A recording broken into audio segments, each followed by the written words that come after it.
Well, this is disappointing. Um, you may not have seen it, you may have seen it, but this Elswick Upper build has been up for sale now for 6 months.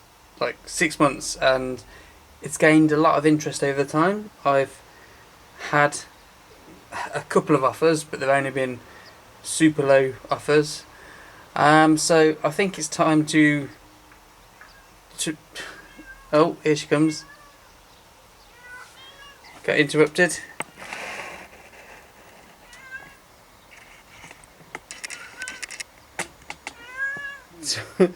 Dorothy's trying to steal the show again.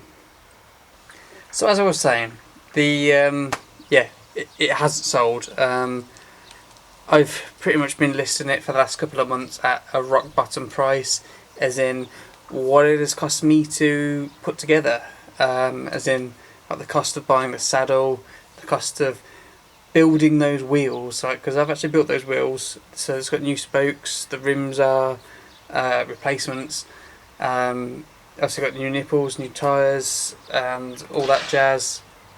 The Bobby Dodger I've obviously had to buy, so I've been trying to sell it at a cost, and still no one wants to pay that. So today, unfortunately, I'm gonna just take some of the parts off.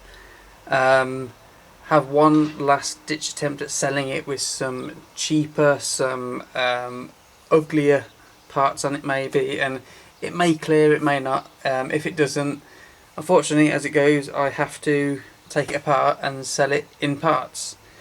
Because if it just doesn't get the interest, if it doesn't sell, then there's no point making a loss. It doesn't always happen.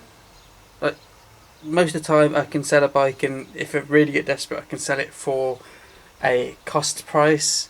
But taking a loss isn't really, good for business. So, yeah, today I'm just going to swap out a few parts and then run through really like how you should photograph a bike, because I see a lot of times bikes are not properly photographed, and it really annoys me when I'm looking for a good bike. So as disappointing as this is, that's how it looks now. Slightly different. I've just taken off the hopper pedals and chucked some cheap plastic ones on there. Took that Middlemore saddle off that I had. Put the saddle off the Scott that was on there. So that's a modern sort of comfy cell one, but it's no use to me. And I've just put the original handlebars back on so I can use those nice handlebars on something else, and just shoved some. I had some grips that the bike shop gave me for free, so chuck those on.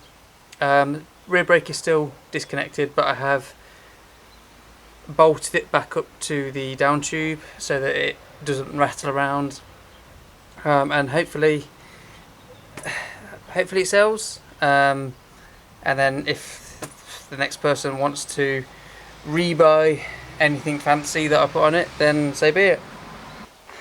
I think it's just unfortunate that maybe this style, the fixed gear, especially with a rod brake, isn't desirable to cruise around on. Like, obviously people want gears, people want more modern brakes, so this kind of bike has very limited appeal. So if you are building one, just be aware of that when it comes to reselling it. It may look cool, it may look desirable, but for the mass market, this is very hard to sell. Speaking of selling, this is not how you sell a bike.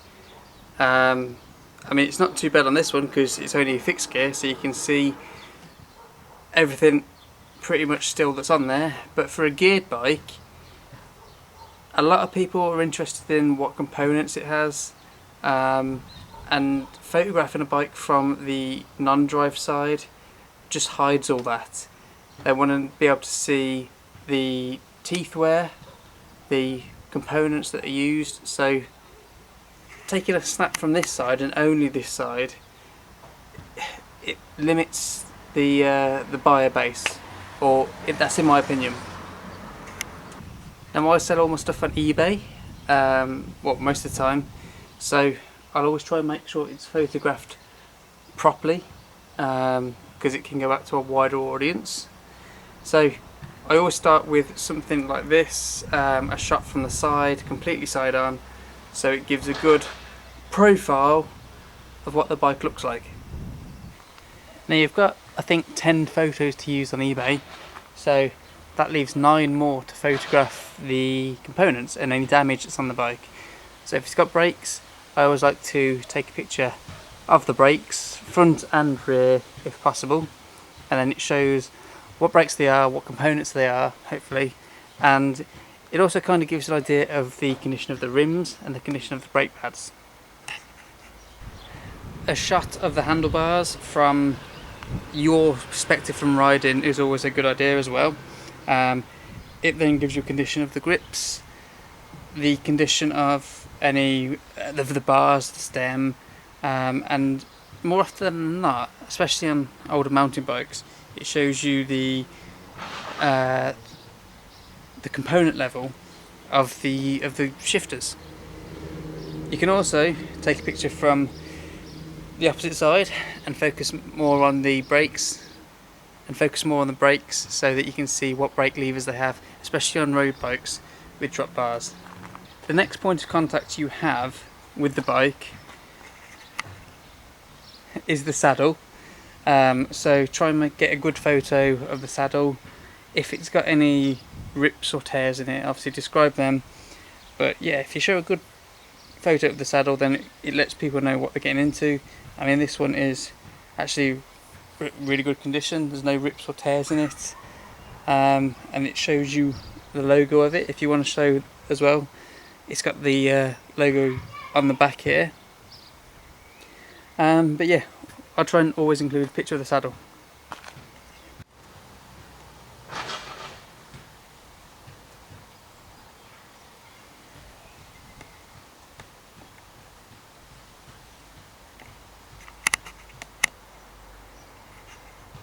So that's 4 component pictures down now.